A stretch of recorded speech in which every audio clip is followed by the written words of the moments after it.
Botre sir phone आला होता, ते म्हणजे नंतर आपण करूया. साहेब, तुम्ही एका माणसाला किती टॅक्सांना परमिट देता? एक माणूस किती टॅक्सांचं परमिट काढू शकतो? एक माणूस किती टॅक्सांना परमिट घेऊ शकतो टुरिस्ट टॅक्सीचं? तुम्ही त्या कंपनीला 3000 गाड्यांचं परमिट दिलं. एका माणसाला जर असं केलं, उद्या अदानी येईल 1,00,000 गाड्या आणील, मग या माझ्या शेतकऱ्याच्या पोराने काय आत्महत्या करायची का? काय करायचं सांगा मला,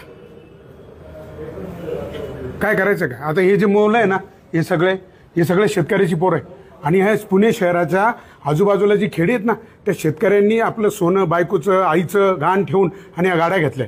यांचे हप्ते कसे भरायचे यांनी? आणि तुम्ही आता एक कॉमन सेन्स आहे, ज्या रिक्षाला 1 किलोमीटरला जायला 25 रुपये लागतात, त्याच इथं टॅक्सीला आम्हाला 8 रुपये भेटत आहे. का बरं?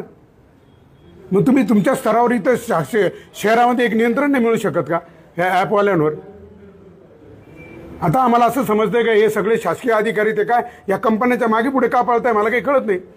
ह्या कंपन्यांवर तुम्ही बंधन का नाही? आपलं कोणाचं नियंत्रण या कंपन्यांवर? ह्या उबेर आणि ओला ह्या कंपन्यांवर ऑनलाईन जे ॲप आहे त्याच्यावर आपलं काही नियंत्रण आहे की नाही? मला सांगा, याच्यावर काही नियंत्रण नाही का? अहो, एवढी भयान परिस्थिती आहे, उद्या जर एखाद्याने आत्महत्या केली त्याला जबाबदार कोण राहील? काहीच परवडत नाही. आणि ते काय करता, आता या 3000 टॅक्सी घेतल्यानंतर इथं त्यांनी 3000 टॅक्सी घेतल्या. आता सांगा त्याच्यामध्ये, आणि आता मी इथं बसलो ना तुमच्या कार्यालयात, मला इथून जर आता टॅक्सी पाहिजे असेल ना, तर हे ऑनलाईन ॲपवाले काय करतात, फक्त त्यांच्या ज्या वेंडरच्या टॅक्सी आहेत त्यांनाच बुकिंग देतात. आमचे पोरं फक्त बघत राहतात, बुकिंग आली पण ती घेता येत नाही ना. म्हणजे त्यांचं नियंत्रण ते मनमानी करताय. आणि त्यांनी 5 ट्रिप मारल्या का त्यांना लगेच 100 रुपये त्यांना त्याच्यामध्ये अलाउन्स पण भेटतो, हे इन्सेंटिव्ह भेटतो. मग त्याचं पुढे काय? मग आमच्या पोरांनी काय करायचं? म्हणजे ही जी मनमानी चालली नाही, फक्त शासनाच्या आणि परिवहन खात्याच्या हलगर्जीपणामुळे. जर तुम्ही ते रेट जर सगळे निर्धारित केले, टॅक्सीचा रेट, रिक्षाचा, काळ्या पिवळीचा टॅक्सीचा ठरवला, मग टुरिस्ट टॅक्सीचा का बरं ठरवत नाही? माझा एकच प्रश्न आहे की आता एखादा मुलगा आहे, त्याने परमिट काढलं, हा तुमचा कोण आहे? एक आपल्याशी जोडला गेला आहे, याला सुरक्षित करणं आपलं काम नाही का? जर एखादा कोणीतरी बाहेरचा उद्योजक येतोय, तो लाखो रुपये टाकतोय आणि 3000, 4000, 10,000 गाड्या घेतोय, त्याने हा सुरक्षित राहील का? मग आपण काय करतोय? अशा मुलांना ज्यांनी तुमच्या भरोशावर कर्ज केले, गाड्या घेतल्या, कर्जाचे हप्ते भरायचे त्यांना, मग यांनी काय करायचं? उद्या फास घ्यायचा का? म्हणून माझी तुम्हाला हात जोडून विनंती आहे की तुम्ही आता एका माणसाला 2 पेक्षा 3 पेक्षा जास्त परमिट देऊ नका, 3 गाड्यांपेक्षा. तुमचा मुद्दा माझ्या लक्षात आला. या मुद्द्यावर ऑलरेडी जेव्हा आता परवा दिवशी मी TC ऑफिसला गेलो होतो, तुमच्या सगळ्यांचे पत्र परवा आले होते. मी स्वतः जितेंद्र पाटील साहेबांकडून 2 तास होतो. ॲग्रिगेटर पॉलिसीवर पण चर्चा केलेली आहे आणि ॲग्रिगेटर पॉलिसी आता लवकरच ती येईल, ती फायनल स्टेजला आहे. हे पण बऱ्याच वेळा तुम्ही नसाल त्यावेळेस, पण हे त्या पॉलिसीच्या प्रत्येक मिटिंगला तिथे मुंबईला गेलेले आहेत, त्यांनी त्यांची मतं मांडलेली आहेत. त्यामध्ये हे जे सध्या जे चालू आहे की 9 रुपये याला किंवा याला जास्त, मुंबईमधला रेट जास्त, यामध्ये त्या सगळ्या गोष्टीमध्ये एक सूत्रता येईल आणि ते फायनल. कारण रॅपिडो बाईक टॅक्सीच्या वेळेस आम्ही सुप्रीम कोर्टात जेव्हा गेलो होतो, त्याच्यानंतर 8 दिवसांनी उबरचा पण निकाल लागला.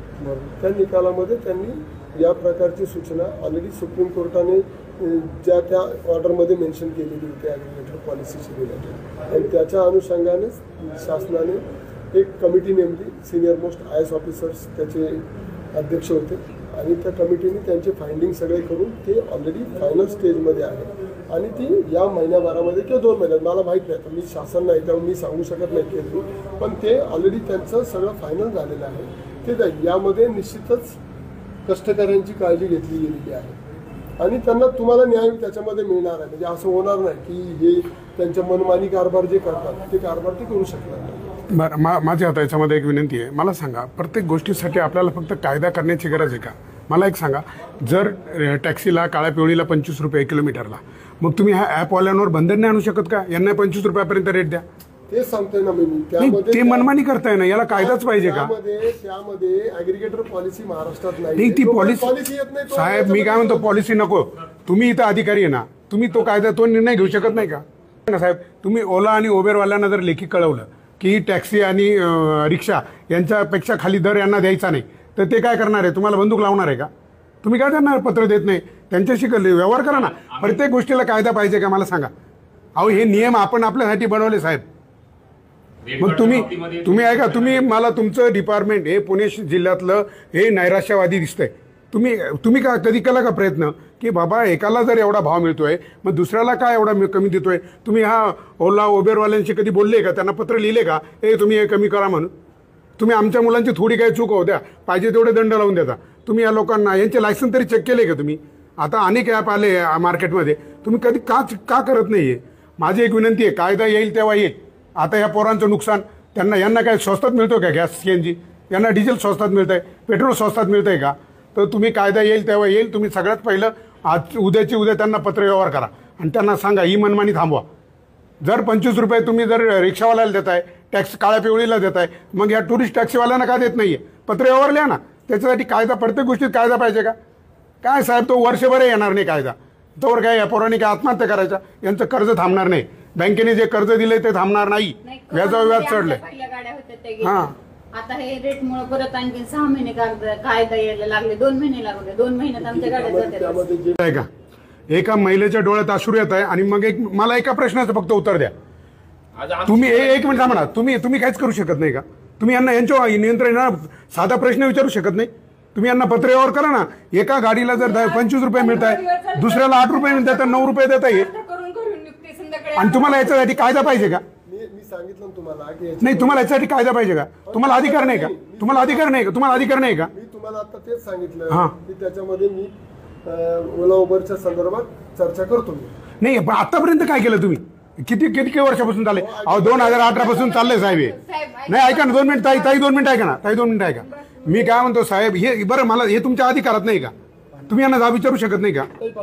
काय रडू नका तुम्ही, आम्ही आहे सगळे तुमच्या पाठीशी. तुम्ही रडू नका ताई, थांबा साहेब. ऐका, माझं एकच म्हणणे, यांना पत्र लिहा आणि ऐका, त्यांना सगळ्यात पहिले हे सगळं यांचं हे ठरवायला हवं. म्हणजे जेव्हा शासन ठरविल, म्हणजे काही वेगळे का? यांना स्वस्तात मिळते का डिझेल, पेट्रोल, पाणी, CNG? काही नको मला, फक्त रेट कार्ड ठरवून द्या. एवढेच फ्लीटचा मुद्दा क्लिअर करा मला, बाकी काही नकोय मला.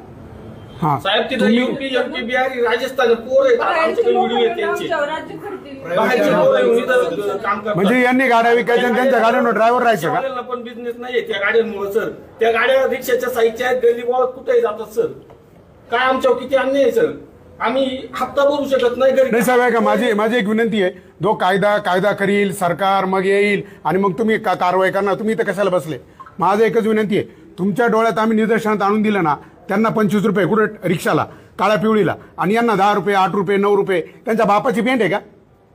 मग याच्यावर तुमचं नियंत्रण नाही का? तुम्ही त्यांना जाब विचारा ना, काही जर त्या गाडीला जर 25 रुपये, याला तू 8 रुपये, 9 रुपये का देतो? आणि कशाला कायदा पाहिजे? कशाला आदेश पाहिजे कोणाचा? तुमच्या लेवलवर, जिल्हा स्तरावर तुम्हाला हे करता येतं आणि लगेच त्यांना पत्रव्यवहार करा.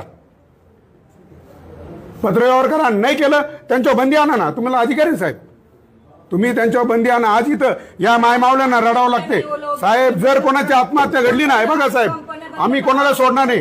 सदोष मनुष्यवधाचे गुन्हे दाखल करू साहेब आम्ही. याला सर्वस्व आपण जबाबदार राहाल. धर्मस्य ग्लानिर्भवति भारत, अभ्युत्थानम् अधर्मस्य तदात्मानं सृजाम्यहम्.